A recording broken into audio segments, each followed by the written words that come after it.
Good morning, everyone. It's truly a pleasure to be here today to present a recent study titled Safety and Effectiveness of Radiofrequency Ablation for Parotid Pleomorphic Adenoma.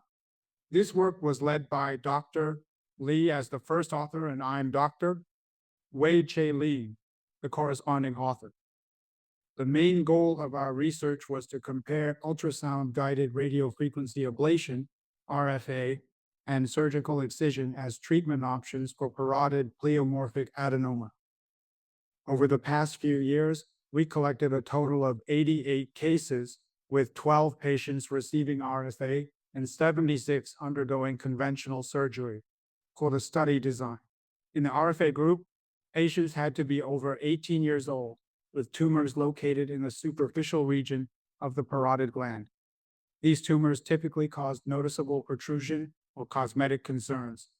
Before treatment, all RFA patients underwent contrast-enhanced CT or MRI, and fine needle aspiration biopsy confirmed the benign nature of the tumor.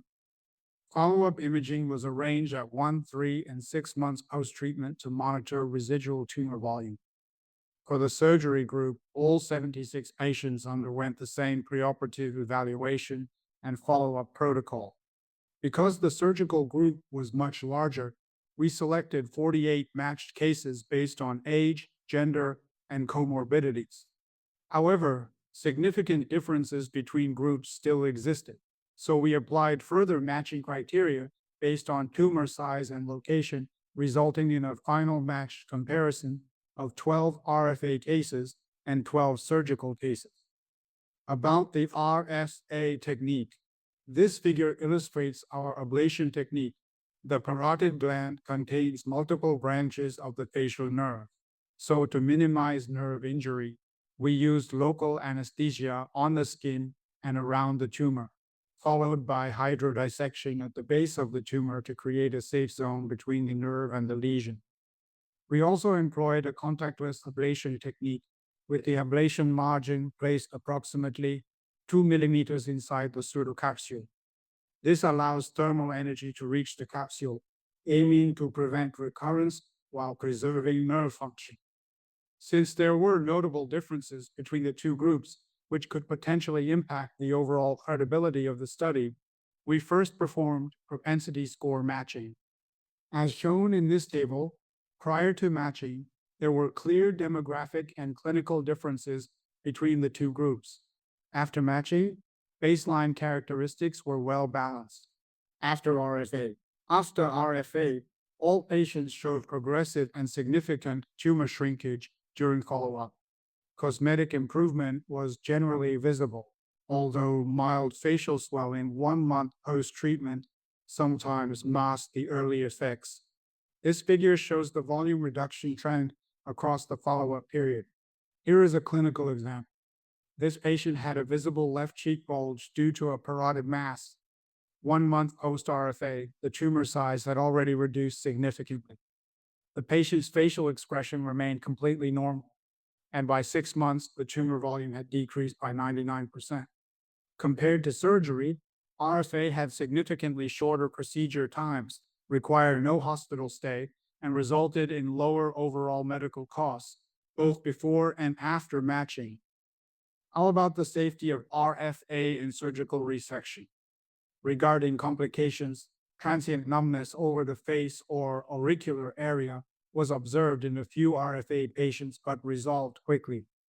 One patient experienced a minor skin burn due to the proximity of the tumor to the skin, which fully recovered within 3 months. In the surgical group, 2 patients had persistent facial nerve palsy postoperatively. Other complication rates between the two groups were not significantly different. Further considerations in the surgical group. In both of the surgical cases with permanent facial palsy, the tumors were relatively large. We believe that RFA could play a role in a 2-stage treatment approach for larger parotid tumors, initially reducing tumor volume with ablation, followed by surgery to remove any remaining tissue. Alternatively, repeat RFA could be considered in select cases. In conclusions, RFA is a safe and effective treatment option or superficial parotid pleomorphic adenomas.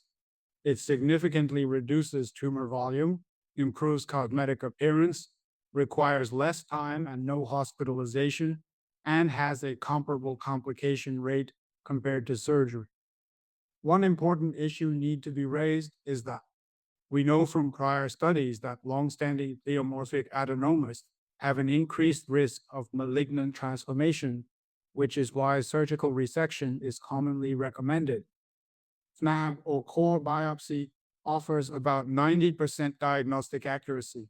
However, tumors that are rapidly growing, painful, irregular, or associated with facial nerve involvement may require core biopsy for further assessment. Histologically, these tumors often have pseudocapsules that infiltrate adjacent parotid tissue, which contributes to recurrence when excision is incomplete. To prevent recurrence, extensive surgical resection is often performed, but this increases the risk of nerve damage. In the future, RFA may be integrated as part of a combined or staged strategy, especially for large tumors or those with deep pseudocapsular invasion. About the nerve protection, previous studies have also explored RFA for Wharton's tumor with favorable results. In our series, no patients developed facial nerve palsy after RFA. This success likely stems from our use of hydrodissection, contactless ablation, and the fact that patients are awake during the procedure, allowing us to monitor for any discomfort in real time and avoid nerve injury.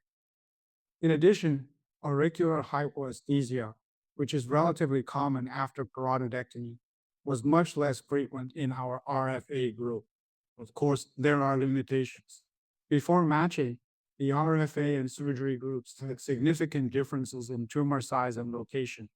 Moreover, our study focused only on small superficial tumors, so these results may not apply to deeper or more complex lesions. How about current development of thermal ablation for parotid tumors?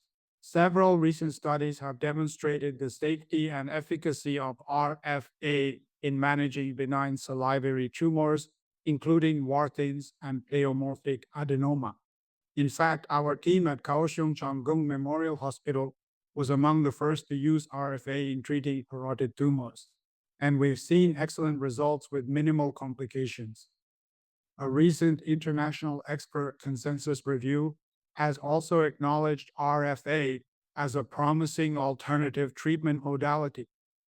We hope that more hospitals around the world will adopt RFA, offering patients a safer and less invasive option. Thank you. Thank you so much for your attention. If you have any questions or would like to discuss further, please feel free to contact our team anytime. We'd be happy to continue the conversation.